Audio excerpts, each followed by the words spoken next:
এইকণ নিৰামিষ তৰকাৰী যদি এবাৰ মুখত দিয়ে জানিবলৈ মন যাবই মানে কেনেকৈ বনাইছে। মোৰো সেই একে অৱস্থা হৈছিলে। আমাৰ ঘৰত সাধাৰণতে বাৰীটো এই পাচলিবিধ থাকে আৰু প্ৰায়ে ইমানেই প্ৰিয় হয় যে বজাৰৰ পৰা অনাই হয়। আৰু আজি মই আপোনালোকৰ সন্মুখলৈ এই ৰেচিপিটো লৈ আহিছোঁ কাৰণ মই ইমান বেছি ভাল পাওঁ খাই। আপোনালোকে যদি যিসকলে এনেকৈ বনাই খোৱা নাই নিশ্চয় এবাৰ চেষ্টা কৰি চাব। আহকচোন ভিডিঅ'টোৰ মাজলৈ যাওঁ মই কেনেকৈ এয়া বনালোঁ। আজি বনাওঁ বলক ৰঙালাওৰ আগৰ খাৰৰ তৰকাৰী। মই এঘৰ মানুহৰ ঘৰত খাইছিলোঁ, মঙলদৈত নিমন্ত্ৰণ ভাত খোৱাৰ নিমন্ত্ৰণ কৰিছিলে তেখেতসকলে। খাৰৰ তৰকাৰীকণ মই সুধি তৰণি নাপালোঁ আৰু খুব ধুনীয়াকৈ বৌগৰাকীয়ে মোক বুজাইও দিলে আৰু মই ঘৰত প্ৰায় বনাই খাই চাওঁ।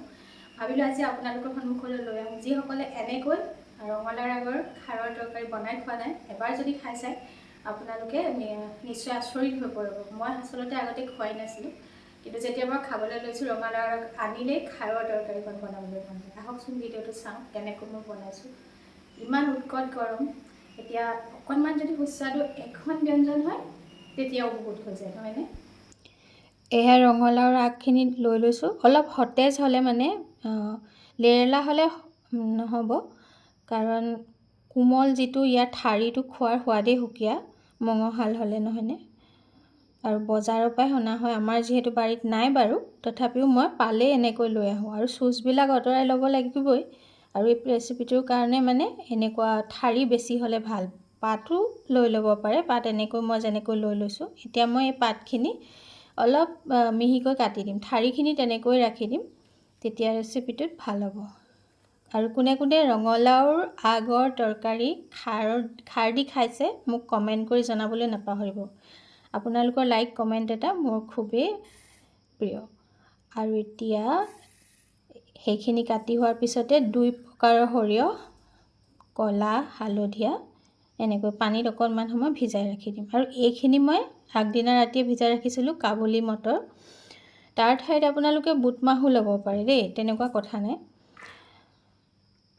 এতিয়া এইখিনি প্ৰেছাৰ কুকাৰ এটাত দিলোঁ, খুব সহজে হোৱাকৈ সেইকাৰণে প্ৰেছাৰ কুকাৰতে দি দিছোঁ। আৰু আলু এটা এনেকৈ টুকুৰা কৰি দিছোঁ, দি নিমখ অকণমান দি পানী দি 2টা বা 3টা চিটি মিডিয়াম ফ্লেমত অহাকৈ এইখিনি বইল কৰি ল'ম।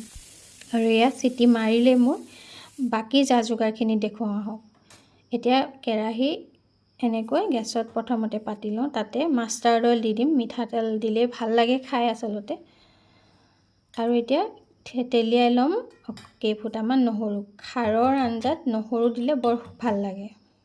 আৰু দি দিছোঁ প্ৰথমতে তেলত এয়া 5 ফোৰণ আৰু এয়া থেতেলিওৱা নহৰুখিনি দি দিম। এই ৰেচিপিটোত মই শেষত এটা বিশেষ বস্তু দিম আৰু নমোৱাৰ আগে আগে খুব বেছি সোৱাদ হয় সেইটো দিলে, সেইটো আপোনালোকে ভিডিঅ'টো চাই থাকিলে গম পাব। আৰু এতিয়া এয়া সৰিয়হখিনিও মই পেষ্ট কৰি ল'লোঁ এনেকৈ। অকণমান নিমখ দি দিব দেই সৰিয়হ পেষ্ট কৰোঁতে। তাৰপিছত এইখিনিও ভজা গোন্ধ ওলাল এই নহৰু আৰু জলকীয়া। তাতে প্ৰথমতে দি দিলোঁ এয়া লাওৰ আগখিনি। নিমখ অকণমান দি লৈ এইখিনি ভালকৈ এবাৰ লৰাই লৈ লটো মিডিয়াম ফ্লেমত ঢাকোন এটা মাৰি দিম। বহুত বেছিকৈ ভাজি থাকিব নালাগে খাৰৰ তৰকাৰী। এয়া এনেকৈ ধুনীয়াকৈ লৰাই ল'লোঁ, লৈ এতিয়া ঢাকোন এটা মাৰি দিম। তাৰপিছত ইয়াতে এতিয়া এবাৰ ঢাকোন দি উঠাৰ পিছত এবাৰ লৰাই লৈ ইয়াতে মই দি দিম সেই সৰিয়হৰ পেষ্টখিনি। সৰিয়হৰ পেষ্ট নিদিয়াকৈও আপোনালোকে এই খাৰৰ তৰকাৰীখন বনাব পাৰিব। শেষত মই যিটো ইনগ্ৰিডিয়েণ্ট দিম মানে বস্তু দিম সেইটোৱেও হৈ যায়, কিন্তু তথাপিও চেষ্টা কৰি চাবচোন বাৰু। সৰিয়হকণ দিলে অকণমান ভাল লাগে। এতিয়া সৰিয়হকণৰ পানীতেই মানে এই শাকখিনি অলপ দেৰি সিজিব পৰাকৈ ঢাকোন মাৰি দিম। এতিয়া মই এইফালে দেখুৱাওঁ আহক, এইখিনি কাবুলী মটৰখিনি সিজি গ'ল। এতিয়া ইয়াতে এইখিনি প্ৰায় সিজিছে দেখিছে নহয়। বহুত বেছিকৈ কেৰাহীৰ তলত লাগি যাব নালাগে, সেইটো লক্ষ্য কৰিব লাগে। আৰু এইখিনি দি দিলোঁ কাবুলী মটৰখিনি আলুৰে সৈতে। এতিয়া খুব ভালকৈ এবাৰ লৰাই লৈ এতিয়া মই ইয়াত প্ৰথমতে খাৰ দি দিম। আপোনালোকে ছ'ডা খাৰ ব্যৱহাৰ কৰিব পাৰে, পিছে মই কলা খাৰহে দিম ইয়াতে। মই কলা খাৰ মই যিহেতু নাই বনোৱা, যদিও মানে মই আনি থৈছিলোঁ অৰ্কিড পাৰ্কলৈ যাওঁতে। বৰ ধুনীয়া আছিলে খাৰখিনি, যিগৰাকী বাইদেৱে দিছিলে মোক। এয়া এইখিনি খাৰ দি দিলোঁ। দি দিয়াৰ পিছত এতিয়া ঢাকোন এটা মাৰি দিম। আৰু মই দেখুৱাওঁ আহক, মই শেষত দিব লগা বস্তুটো হ'ল এয়া পিঠাগুড়ি মই খুন্দি লৈছিলোঁ।